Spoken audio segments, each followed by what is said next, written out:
Selamat bertemu kembali dengan saya di channel YouTube saya. Kali ini saya akan membahas soal yang berkaitan dengan materi kalor, yaitu asas Black, yaitu menentukan suhu akhir campuran. Materi ini ada di kelas 11 ya, dan di kelas 8 SMP. Jadi untuk materi kalor asas Black itu ada di kelas 8 SMP dan di kelas 11 SMA. Baik, untuk soalnya sekarang. Es bermasa 0,2 kg dicampur dengan teh bermasa 0,2 kg. Jadi saya tuliskan ya. Masa es. Bentar. Masa es 0,2 kg. Kemudian masa teh 0,2 kg. Kemudian suhunya es minus 10 derajat Celcius. Berarti nanti suhunya teh 40 derajat Celcius. Kalau jenis es 2100. CS-nya adalah 2100. Kemudian kalau jenis air, C air itu adalah 4200 Joule per kilogram derajat Celcius. Yang ditanyakan adalah kalau lebur air, berarti L-nya. L ini bukan kalau lebur air ya, tapi kalau lebur es 334.000 Joule per kilogram. Jika es dan teh hangat dicampur dalam sistem tertutup terisolasi, tentukan suhu akhir campuran. Jadi yang ditanyakan adalah suhu akhir campuran. Nah, kita tahu bahwa jika ada dua zat, yang satu bersuhu dingin, yang satu bersuhu panas, dicampur, maka nanti yang akan terjadi, yang suhu dingin itu akan menerima kalor, sedangkan yang suhunya panas itu akan melepaskan kalor. Nah, di sini ada es, suhunya minus 110 derajat Celcius. Kemudian ada air, suhunya adalah 40 derajat Celcius. Kemudian dicampur. Berarti nanti kalau saya gambarkan ya, diagram fase saja. Air es dia mencair dulu ke suhu 0 derajat. Jadi dia naik dulu nih ke 0 derajat, kemudian dia mencair. Suhunya tetap ya 0 derajat.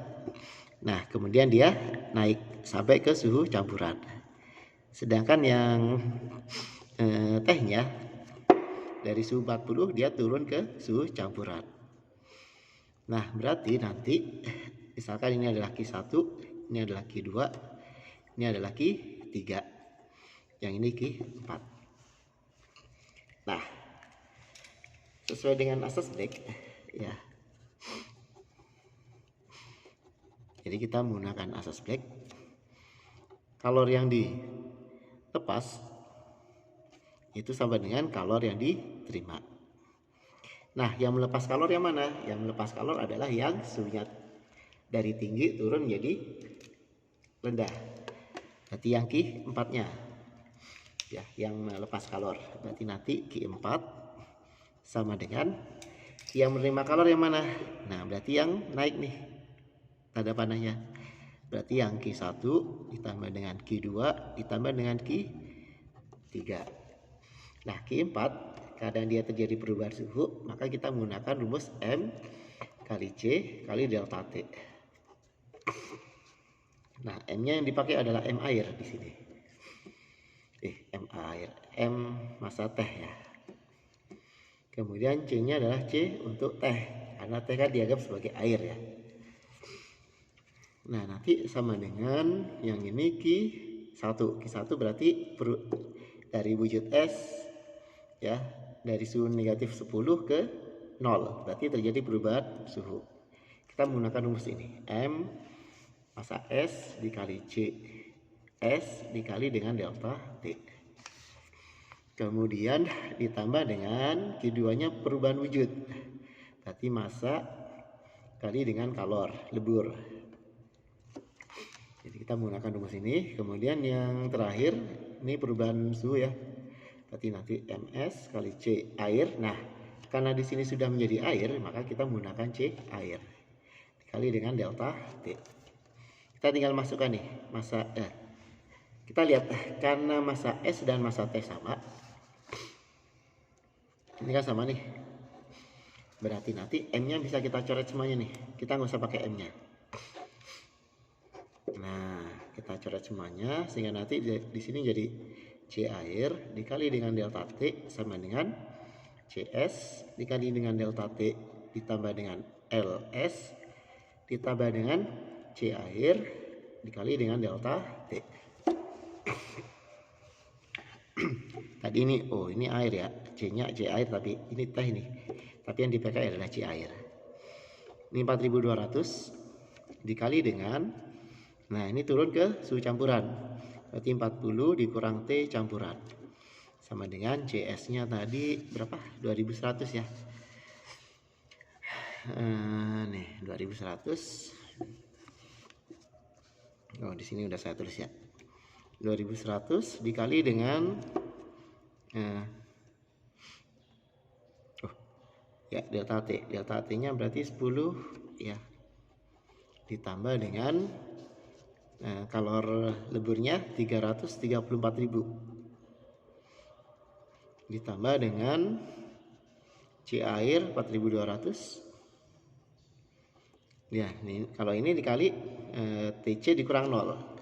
TC dikurang 0 sama dengan TC. Nah, kita tinggal kalikan ya. Dikali ini 8 16 nolnya 3 dikurang 4200 TC sama dengan 21.000 ditambah dengan 334.000 ditambah dengan 4.200. Nah, nolnya kita coret aja ya biar kita lebih gampang menghitungnya. Nolnya kita coret 2 semuanya. Yang ini jadinya 168.000 ditambah 42 TC sama dengan yang ini jadinya 21 ditambah 334 dan 3340 ya ditambah dengan 42 TC. Nah, kita lihat nih TC-nya sama nih kiri kanan. Nah, coret. Nah, ternyata apa? Kalau hilang berarti nanti suhu campurannya itu ada di 0 ya. Jadi TC-nya itu sama dengan 0 derajat. Karena kan ini hilang nih sama nih ternyata. Berarti nanti TC-nya atau suhu campurannya itu ada di 0 derajat. Berarti nanti ada sebagian es yang tidak mencair.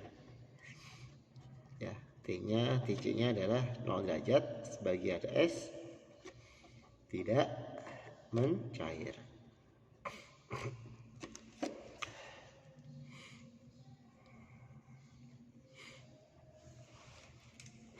Ya, demikian ya. Baik, demikian pembahasan soal dari saya. Semoga apa yang sudah saya jelaskan di pembahasan soal kali ini bisa kalian pahami ya. Jika masih ada yang belum paham atau belum mengerti, silakan kalian putar ulang videonya. Kemudian kalian tuliskan di kolom komentar di bagian mana dari penjelasan saya yang belum kalian paham. Saya akhiri, sampai ketemu lagi di pembahasan soal yang lain. Wassalamualaikum warahmatullahi wabarakatuh.